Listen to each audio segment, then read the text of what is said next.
Koszalin to drugie co do wielkości miasto na Pomorzu Zachodnim i największe miasto regionu środkowo-pomorskiego.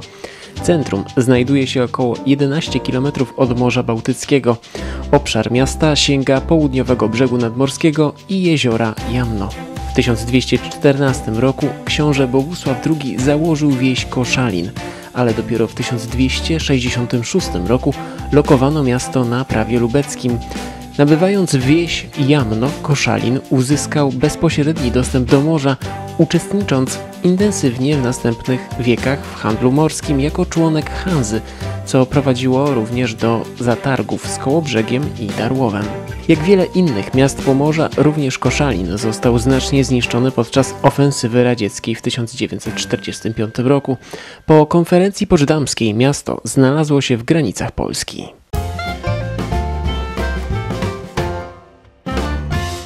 Obecna zabudowa w większości pochodzi z okresu powojennego, gdyż niemal 40% miasta uległo zniszczeniu w 1945 roku. Istniejący budynek ratusza jest 6. ratuszem w historii Koszalina. Poprzednie spotkały różne losy. Spłonęły, zostały rozebrane lub zniszczone. Decyzja o budowie obecnego gmachu zapadła na szczeblu centralnym, a budowę rozpoczęto w 1958 roku. Katedra jest najważniejszym i najcenniejszym koszalińskim zabytkiem. Świątynia wzniesiona została w latach 1300-1333 jako trzynawowa bazylika z potężną wieżą. Do 1945 roku była świątynią ewangelicką. Od 1972 roku katedrą nowej diecezji koszalińskiej. Ostatnio w ramach programu Renowacja i konserwacja średniowiecznych katedr Pomorza Zachodniego została poddana gruntownemu remontowi.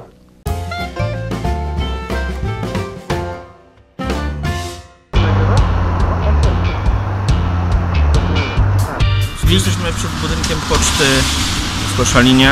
To jest budynek neogotycki, który powstał w 1858 roku. Poczta w Koszalinie funkcjonuje właściwie już od początku XIX wieku i się śmiało rozwijała, I ten budynek jest wpisany na listę zabytków w 1993 roku, jeśli dobrze pamiętam. No i to tyle, nie? Dziękujemy za uwagę. Budynek poczty wzniesiony w 1884 roku jako siedziba Okręgowej Dyrekcji Poczty i Urzędu Pocztowego został wybudowany w stylu gotyckim. Rozwój poczty związany był z postępem komunikacyjnym regionu. Już w 1803 roku w Koszalinie znajdowała się stacja poczty konnej, która działała do 1911 roku.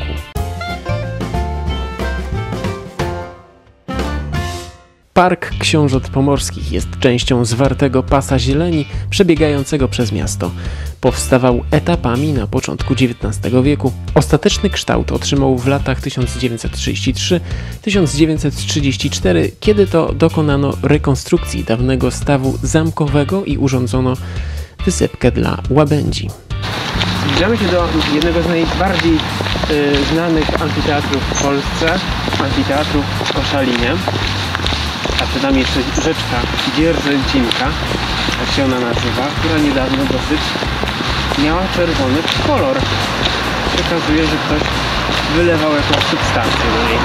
Panie redaktorze, tutaj w tym amfiteatrze były prowadzone konkursy piosenki żołnierskiej, które konkursem dla Eurowizji?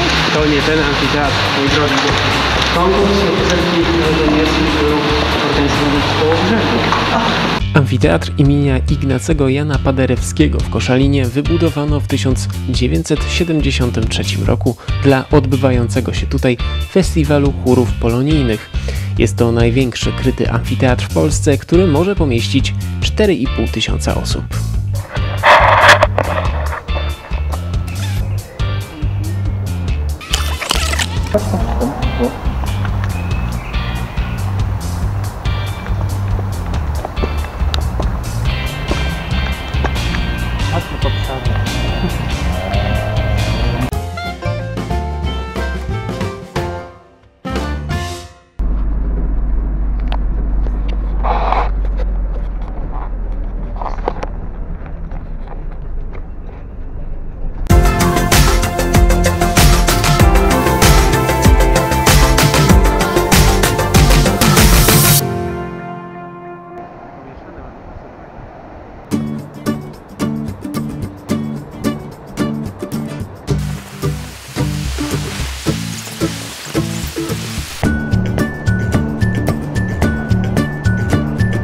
Mielno to jedne z najbardziej atrakcyjnych kąpielisk na polskim wybrzeżu. Leży zaledwie 12 km od Koszalina.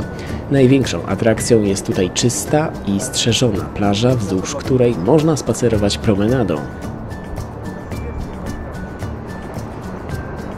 Na turystów czekają szerokie, piaszczyste plaże, morski mikroklimat oraz bogactwo walorów przyrodniczych z krajobrazem wydmowym terenów nadbrzeżnych, lasami i 10. co do wielkości w Polsce jeziorem Jamno. Dzięki sprzyjającym warunkom biofizycznym środowiska i leczniczemu wpływowi morza w gminie Mielno można znaleźć doskonałe warunki do klimatoterapii, która ma zbawienny wpływ na zdrowie. Gminne kąpieliska zdobyły uznanie w rankingach oceniających czystość plaż i wód, bezpieczeństwo oraz infrastrukturę. Turyści odwiedzający gminę znajdą doskonałe warunki do wypoczynku i rekreacji.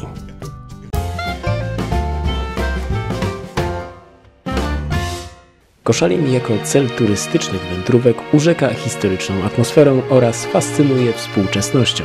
Z jednej strony modernistyczne dworce, kolejowy i autobusowy, z drugiej urocze, zadbane kamienice przy głównej ulicy miasta to kameralna zabudowa, w którą wpasowany jest gotycki kościół.